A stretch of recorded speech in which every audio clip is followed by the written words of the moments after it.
Tanking in the NBA is a method that many teams use, but it's rarely talked about. That changed last week when outspoken Dallas Mavericks owner Mark Cuban admitted in an interview that he thought his team should tank the rest of the season. Cuban was fined, and many were upset that a team owner publicly stated this. Now, tanking is a huge topic in the NBA. I'm here with Josh Toback, Christian Carme, and Blake Snetman to discuss it.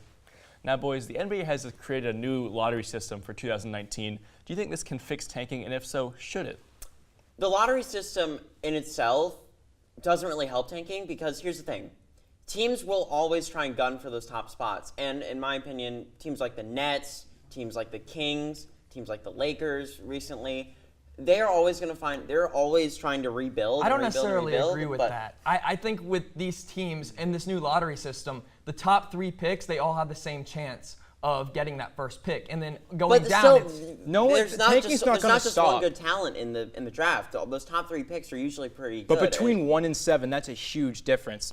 Or 1 and 3, even 1 and 2. The number 1 player is always going to be the hype, and you always want the number 1 draft. People are going to be discouraged from tanking. I don't agree with that either. I think you see a lot of drafts where, like this year, Markelle Fultz has been injured all season. He was supposed to be that prize guy along with Ben Simmons as the big rookie number 1 overall picks in the draft. But this rule isn't going to stop tanking. What really should stop tanking is the NBA looking at trying to. It's not an NBA problem. It's the GMs. It is an NBA problem. It's the GMs deciding. No, it's definitely an NBA problem. You know what it is? It's the Golden State Warriors. That's basically why everyone's trying to tank. Teams you know why? Because no one can compete with these super teams. What they try to do, what they should do, the NBA should do, is to try and. No, they need a trade. They need the cap. They need to deal with the cap. Yeah, well, the cap needs to be adjusted so that super teams like Golden State can't be formed, so that teams can't be taking every year. So people need to deal with the cap, but then they also need to be more active and actually try to go get players. You see what the Cavaliers did? What they had was not working, and they went out and tried to get players so they can build. Completely dealt everyone out. Here's the thing.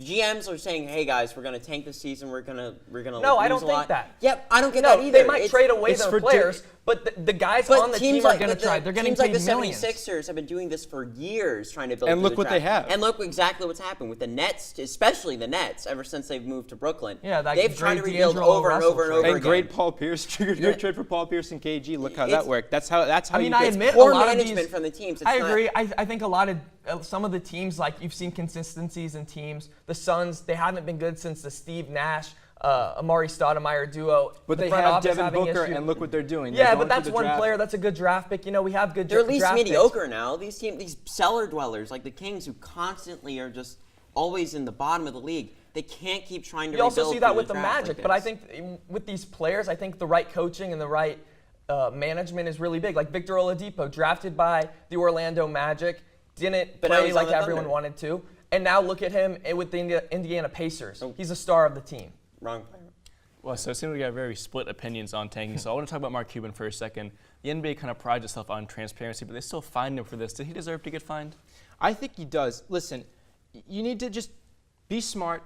Shut up. You know that everyone. Shut up. Everyone knows. He's an owner of a very successful basketball team. He has all the right to say what everyone else is thinking. So what was his alternative? alternative? One player that's successful. What was his alternative? We're not tanking. Of course you're tanking. You can't publicly talk about this. Just tank. You don't have to say anything. But he shouldn't be fined for it. Adam Silver is covering himself. Yes, he should be fined for it. It's a business. You don't go out and say, we're going to try to be awful and to hurt the NBA revenue. But you don't get fined for that. It's not like great that he's doing it. Yes, you should, because it's not good for the league. But they shouldn't be fined for saying something that a team practice. I don't agree with it. Don't say anything. But don't attract. The NBA shouldn't try and cover themselves. Josh, he shouldn't attract attention to the Dallas But Mavericks. everyone knows that they're doing it. Everyone knows that they're doing it. So why do you have to say that? But why lie about it? Be upfront with your fan base. That totally removes this is like Jerry Jones being fined in football for going against the grain of. But that totally removes the competitiveness. The competitiveness is already gone. We just talked about super teams. Absolutely not. The Dallas Mavericks have 2 things. Listen. They have Dirk Nowitzki. As long as they have Dirk, everyone's happy. But he's getting They have super Dennis old. Smith Jr., who is the future of the league. He's the future of the team. And as long as they have Dirk. No, he's not. The next person that gets drafted is going to be the future of the team. He's the future of their team. Dennis Smith Jr.? No. Dennis Smith Jr. I think Absolutely not. This whole thing is a problem with the draft. Something is going on with college prospects. Either they're hurt or they're not developing immediately. Something is wrong with the draft. That's not the issue. The draft is fine. But the tanking. The draft is definitely an issue that is taking place because we're seeing these teams now basically the draft is underground. We don't actually see the lottery actually take place. Exactly. So we don't know. We can see teams who are so like top owners 7 should have a right teams. to at least tell us a little what's going on. I think we should have a better view at like what's going on behind the scenes. I don't think we should be told, yeah, we're tanking. We get it. The Mavs are tanking. We get that. So but I there's don't, a lot of think questions surrounding tanking and this new lottery system. Hopefully they can fix it. But that's all the time for us here on One on One. Be sure to check us out on YouTube, Twitter, Instagram, and Facebook, all at 101 Sports. From all of us here at the studio and the control room, whose side are you on?